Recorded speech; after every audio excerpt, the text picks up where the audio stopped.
Hi, staff friends. This is Jared and Amy here, and we first of all I want to say congrats on finishing LTL training. Woohoo!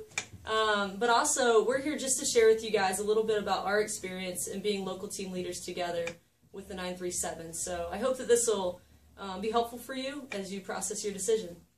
Yeah, we're going to cover kind of three different areas when it comes to being an LTL.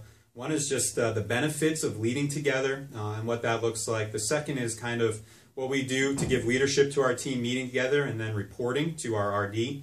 And then the third one is key decisions and what we need to do for that. Yeah, so from my perspective, one thing that I really enjoy about being a local team leader with Jared these last 3 years is that we have the opportunity to be in it together as we go after the mission.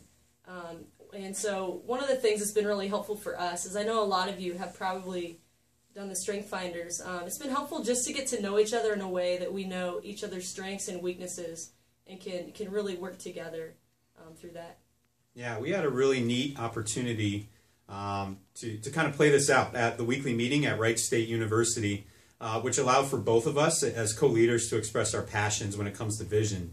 And so for me personally, my vision usually involves kind of the scope, the mission, the vision, the direction, the big picture, whereas Amy's strength and her passion really lies in the storytelling aspect of things. And so at Wright State, at our weekly meeting, we were able to both be able to do that and give direction to the ministry there in a way that was really tangible and really real. For me, it was writing on the whiteboard what schools are a part of our ministry, casting the vision again of what we're trying to accomplish to those students. Then Amy was really able to step in and express more of the experience, the feel, the taste, the stories, the relationships of vision as well. And so when we were able to do that together, it really creates a fuller and more dynamic vision than just trying to do that individually. It allowed us to work in both our strengths and weaknesses and really casting that vision for the ministry at Wright State.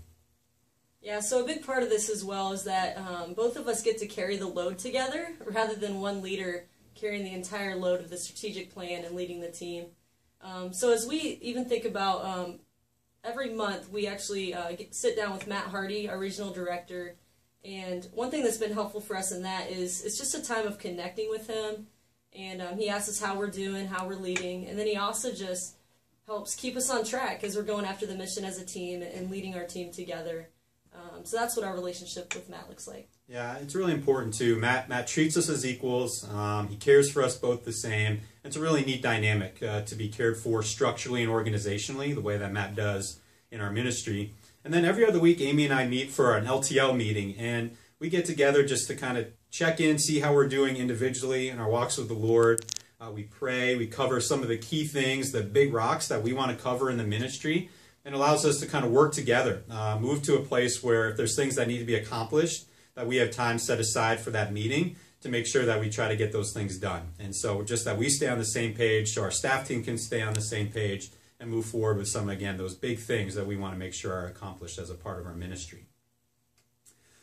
Finally, talking about making key decisions. It's really an essential part of being an LTL and co-leading.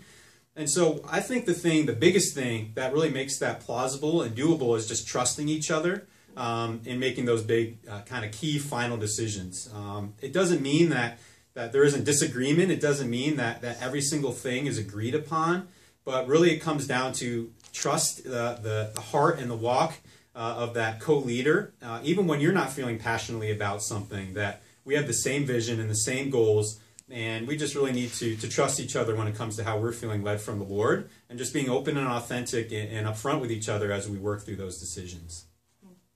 Yeah, that's been a huge part for me. I know as a woman on staff working with Jared, I've really appreciated the way that he's just even shared with me that he does trust me in my walk with the Lord. And even as different ideas has come to mind for me, we were going after recruiting this fall like the rest of you, and I really had this desire to see us really put finances as well as just intentionality in inviting our ministering disciples, our key disciples, to an event and to bring in others to share about just how they came on staff. So Corbin and Kim Anthony came to that event, and God just did some amazing things. But I think a big part for me has been seeing how Jared's trust in me and my walk with the Lord has really empowered me to take steps out of my comfort zone and really to begin to grow as a leader in our ministry. So I would encourage you guys, continue to pray about this, and yeah, talk with each other, and yeah, I just hope that, yeah, hopefully this has been helpful for you.